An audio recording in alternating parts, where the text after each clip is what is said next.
Hello and welcome to Newsmax TV. I'm David Patton. Street parties and chants of Egypt is free have broken out in Cairo as strongman Hosni Mubarak relented to the massive demonstrations and stepped down as president on Friday.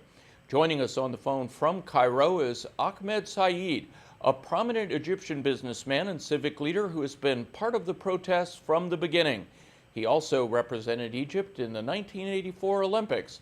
Ahmed, good to have you with us on Newsmax TV. Thank you very much, David. Well, first of all, Ahmed, tell us where you were when you learned the news, and please share the reaction of you and your countrymen.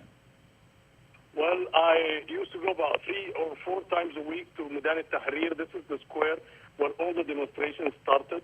And today, in particular, I went there a bit early, and I came, unfortunately, on my way. I heard the news on my way. I was not in the square, but I heard the news on my way. I was with my wife, and we heard the news together on TV, and it was like the greatest moment of my life.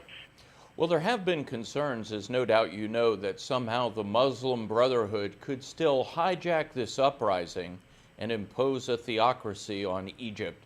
Should Americans be worrying about that possibility in your view, Ahmed?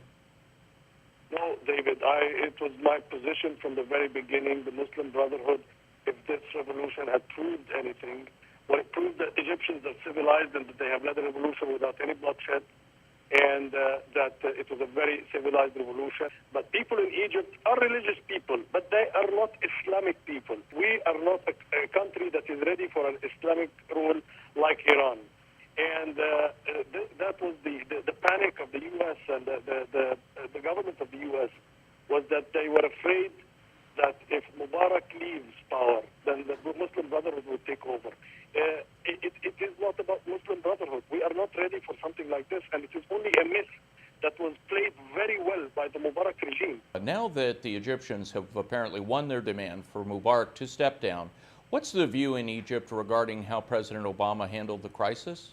As a matter of fact, Egyptians, after a certain period of Obama taking over, they thought that Bush was doing a better job with respect to forcing Egypt to have some more democracy and to support democracy. Obama, in the eyes of Egyptians, he was very popular in the beginning, in the first 6 months, and especially after he came to Cairo. But people started to realize that he was exactly like his predecessor, in the sense that he was not taking anything with the government. He was very soft with Mubarak. He did not put any pressure for democracy and things like that. Now, one last question. There have been concerns that overthrowing Mubarak could cause problems for the peace treaty between Egypt and Israel. In your view, will that treaty, that important treaty to maintain the peace, will it now be up in the air, or will it endure? Of course, this is a very, very good question, a very sophisticated one. But from my own personal opinion, I don't think that it will affect the peace treaty with Israel at all. Egyptians are mature. They are aware that this is an international treaty. Anyone who will come to power will be wise enough. I don't want to say a person anymore, because I would rather call it an administration that will be coming to power to Egypt, one of the oldest nations in the world, will be able to judge for itself, and they will be able to realize that the cost of breaking international treaties will cost the country a lot. I'm really doubtful that this freedom in Egypt would cause anything to the Israelis. Ahmed Saeed from Cairo, thank you so much for joining us on Newsmax TV on what is obviously a great and historic day for the people of Egypt.